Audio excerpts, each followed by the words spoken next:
Hello दोस्तों, tricks for all students में आप सभी का एक बार फिर से स्वागत है। दोस्तों, आज की इस वीडियो में हम आपका एक सब्जेक्ट है भारतीय भक्ति परंपरा और मानव मूल्य। तो आज हम आपके इस सब्जेक्ट का एक चैप्टर जिसका नाम है भक्ति के प्रमुख संप्रदाय और सिद्धांत, इसको काफ़ी डिटेल में कवर करेंगे। प्लीज़ दोस्तों वीडियो में एंड तक बने रहना ताकि सारी बातें आपको आसानी से समझ में आ सकें। देखिए, ये जो सब्जेक्ट हैं वो एक नए सब्जेक्ट हैं जो आपको पढ़ाए जा रहे हैं, तो इनको समझना थोड़ा डिफ़िकल्ट हो सकता है लेकिन नामुमकिन नहीं।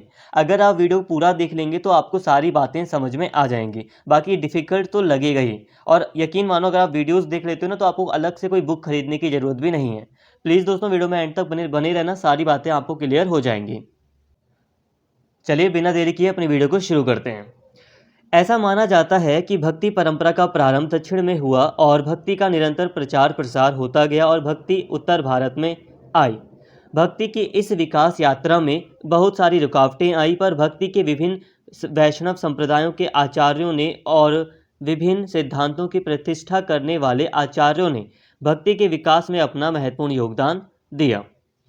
सामान्य जनता को अपने दर्शन के गूढ़ सिद्धांतों को सरलता से समझाने का प्रयास किया। भक्ति के क्षेत्र में इन आचार्यों का महत्वपूर्ण स्थान है। वैष्णव भक्तों ने अपने विभिन्न संप्रदायों के माध्यम से भक्ति के व्यवहारिक रूप को सामने रखा। तो भक्ति के दार्शनिक आचार्यों ने अपने सिद्धांतों के माध्यम से ईश्वर, जीव, जगत, माया और मोक्ष जैसे सिद्धांतों को भक्तों के सामने, ये दार्शनिक नहीं होगा, भक्तों के सामने रख कर भक्ति के सिद्धांतों को की सरल व्याख्या की। अब इसे समझो, ये क्या है, यहाँ पर क्या कहने का प्रयास किया जा रहा है। देखिए दोस्तों, सिंपल है। ऐसा माना जाता है कि ये जो भक्ति का जो आंदोलन है, ये जो भक्ति का विचार था वो दक्षिण भारत में प्रारंभ होता है, और ये सही भी है। हमने जो भक्ति का जो भी आंदोलन देखा है, जैसे कि अलवार, नयानार, ये क्या थे? ये भक्ति आंदोलन थे। ये कहाँ पर शुरू हुए? ये दक्षिण भारत में शुरू हुए थे। अब दक्षिण भारत से भक्ति का जो ये विचार था वो उत्तर भारत में आता है। तो यहाँ पर बस यही बातें बताई जा रही हैं। भक्ति का वैसे मतलब आपको पता होगा, भक्ति का मतलब है ईश्वर के प्रति अपार आराधना या प्रेम भाव व्यक्त करना। यही क्या होती? यही भक्ति होती है। तो ऐसा विचार दक्षिण भारत से उत्तर भारत में फैला। ठीक है, पहले क्या था? भक्ति से पहले क्या होता था? ब्राह्मणीय व्यवस्था लागू थी पूरी तरह, मतलब समाज में ब्राह्मणीय वर्चस्व था। और फिर ब्राह्मणीय परंपरा के अंतर्गत क्या होता था? ब्राह्मणीय परंपरा के अंतर्गत जो बहुत सारे, अगर आपको पूजा वगैरह करनी है, भगवान यज्ञ वगैरह कराना है, तो उसके लिए आपको बहुत ज़्यादा सामग्री की आवश्यकता पड़ती थी। लेकिन भक्ति ने इन सभी चीज़ों को नकार कर सिर्फ ईश्वर के प्रति आपको आस्था रखने पर बल दिया। अब बात करते हैं भक्ति के विकास की। तो भक्ति के विकास में ना जो संप्रदाय हैं और जो आचार्य हैं, दोनों का ही एक महत्वपूर्ण योगदान रहा है। अब जो संप्रदाय हैं, इन्होंने भगवान के रूप को समझाने का प्रयत्न किया है, और जो आचार्य हैं, इन्होंने बहुत सारे सिद्धांत दिए हैं। बहुत सारे क्या दिए हैं? सिद्धांत बताए हैं। यहाँ पर यही बातें की जा रही हैं। अब हम बात करते हैं भक्ति के प्रमुख संप्रदायों की। भक्ति का जन्म दक्षिण भारत में जाना जाता है। दक्षिण से ही भक्ति की धारा उत्तर भारत में आई। भक्ति के सिद्धांत पक्ष को विभिन्न विद्वानों ने अपनी अपनी दृष्टि से प्रतिष्ठित किया है। इन आचार्यों ने ब्रह्म, जगत, माया, मोक्ष जैसे संबंधित तत्वों, विचारों को अपने अपने संप्रदायों, सिद्धांतों के माध्यम से अपना मत प्रस्तुत किया है।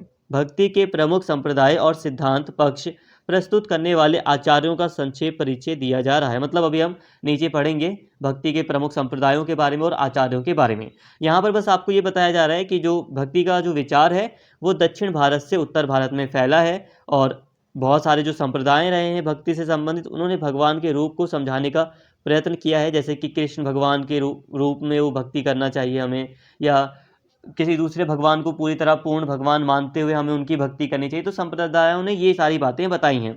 लेकिन जो आचार्य हैं, उन्होंने कई सारे सिद्धांत बताए हैं। उन्होंने जैसे कि ब्रह्म क्या है, जगत क्या है, मोक्ष, माया, ये क्या, इनका क्या मीनिंग है, ये सारी बातें हमें बताई हैं। जब हम नीचे की बातें, अभी हम संप्रदाय वगैरह की बात कर लेंगे, सारी बातें समझ में हमें आ जाएंगी। तो दोस्तों, सबसे पहले हमारा यहाँ पर अगर हम बात करें तो सबसे पहले जो संप्रदाय है भक्ति से संबंधित वो है राधा वल्लभ संप्रदाय। तो फ्रेंड्स, यहाँ हम सबसे पहले बात करते हैं राधा वल्लभ संप्रदाय की। इसका प्रचार प्रसार, यानी कि जो राधा वल्लभ संप्रदाय है, इसका प्रचार प्रसार करने वाले हरिवंश हैं। ये राधा कृष्ण के युगल उपासक हैं। कृष्ण की तुलना में राधा को अधिक महत्व दिया गया है। भक्त राधा के साथ कृष्ण की उपासना करते हैं। इनके अनुसार कृष्ण के अंदर ही सभी शक्तियाँ विद्यमान हैं। कृष्ण की परा प्रकृति राधा है, जो चित्त अचित आह्लादिनी शक्ति है। उनका मानना है कि सारा जगत राधा कृष्ण युगल का प्रतिबिंब है। भगवान कृष्ण का ऐसा वर्णन है कि जिसमें भगवान कृष्ण गोप गोपियों के साथ लीलारत रहते हैं। वे राधा के पति हैं और उनके श्रृंगार की शोभा बढ़ाने वाले हैं। इस संप्रदाय के भक्तों ने राधा वल्लभ के नाम से राधा कृष्ण की उपासना की है। सिंपल है दोस्तों, जल्दी से इसे समझ लेते हैं। देखो, ये जो राधा वल्लभ संप्रदाय है, ये राधा और कृष्ण के युगल उपासक है, मतलब कि जोड़े के रूप में दोनों उपासना करते हैं, पूजा करते हैं। राधा और कृष्ण दोनों की पूजा करते हैं। साथ में ये राधा को अधिक अधिक महत्व देते हैं। कैसे महत्व दे रहे हैं? देखो, ये राधा के साथ कृष्ण की उपासना करते हैं। जैसे कि कॉमन तो ये होता है ना कि कृष्ण भगवान के साथ राधा माता की पूजा होनी चाहिए। ये चीज़ें हम कॉमन चीज़ें हमें नज़र में आती हैं।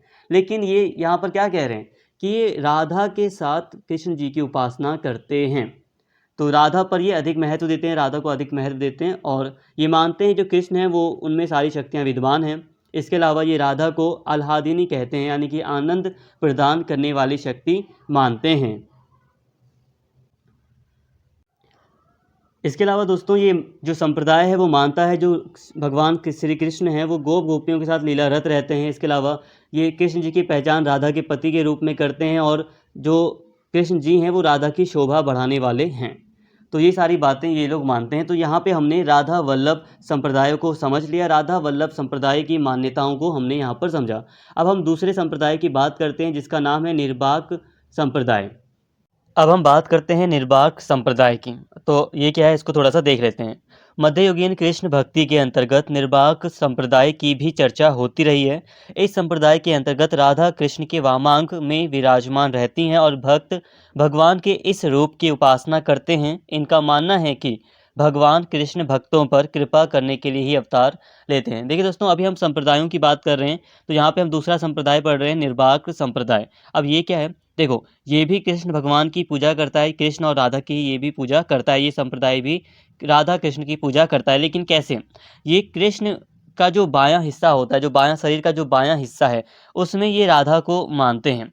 मतलब ये मानते हैं कि कृष्ण के शरीर का जो बायां भाग है उसमें राधा जी विराजमान हैं।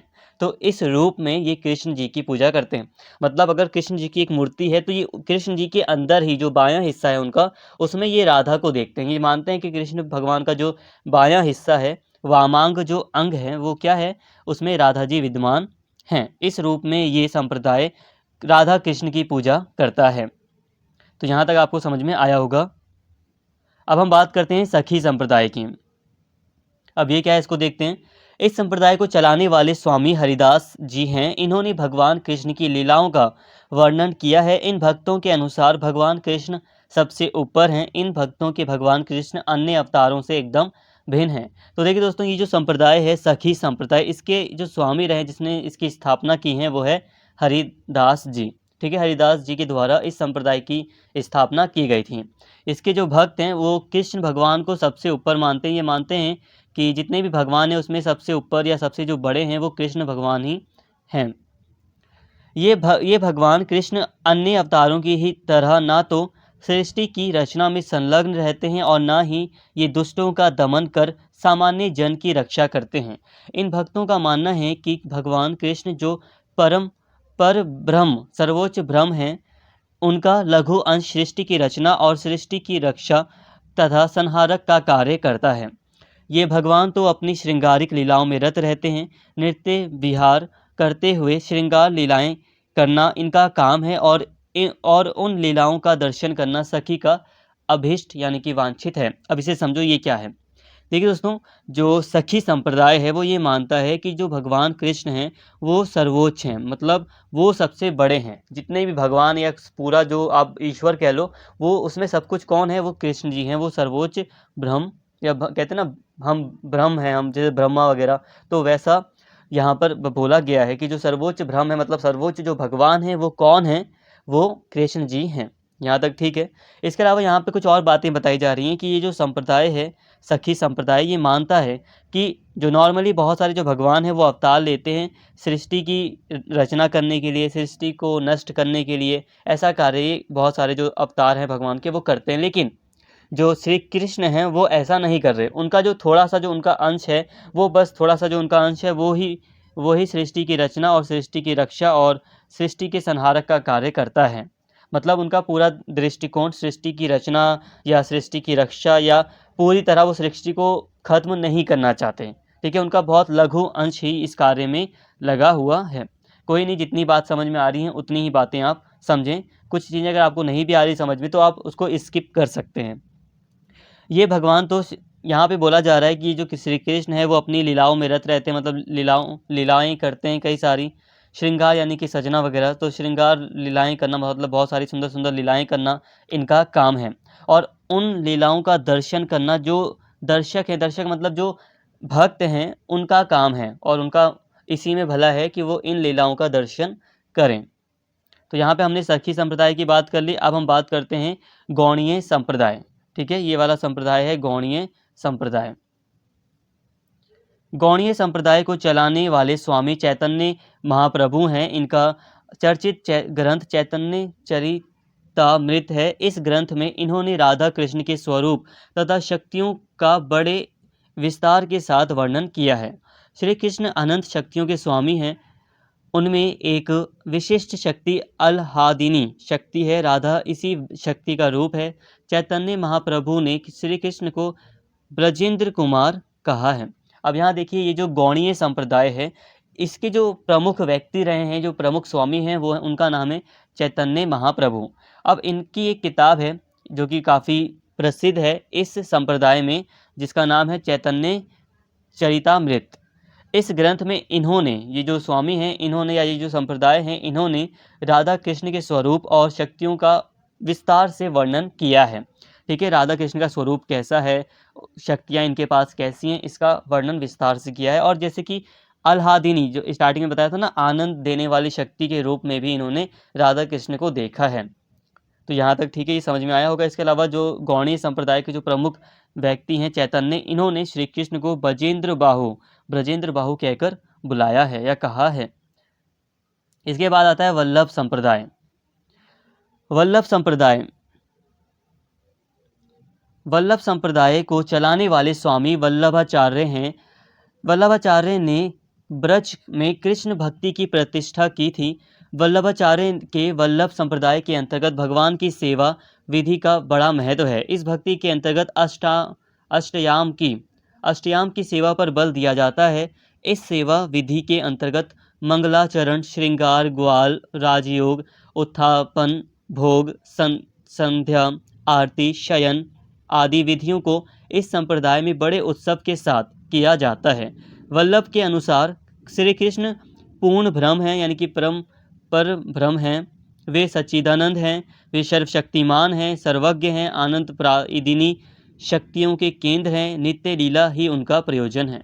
अब ये जो संप्रदाय है, देखिए दोस्तों, नॉर्मली सभी संप्रदाय राधा कृष्ण जी को ही मान रहे हैं। ठीक है, अब थोड़ा सा बस अंतर, बहुत थोड़ा थोड़ा अंतर है हर उसमें, तो कंफ्यूज मत होना। जितना भी चीज़ है आप उसको सभी को बातों को समझें। अब यहाँ पे जो वल्लभ संप्रदाय है, ठीक है, एक था राधा वल्लभ संप्रदाय जो पहले था, अब यहाँ पे वल्लभ संप्रदाय है, कंफ्यूज मत होना। इसमें जो प्रमुख जो स्वामी हैं उनका नाम है स्वामी वल्लभाचार्य। तो आप ऐसे याद कर सकते हैं कि इसमें जो प्रमुख व्यक्ति हैं जिन्होंने इसकी स्थापना की है वो है स्वामी वल्लभाचार्य। और इन्होंने काफ़ी कुछ बताया है श्री कृष्ण वगैरह के बारे में, भगवान के बारे में।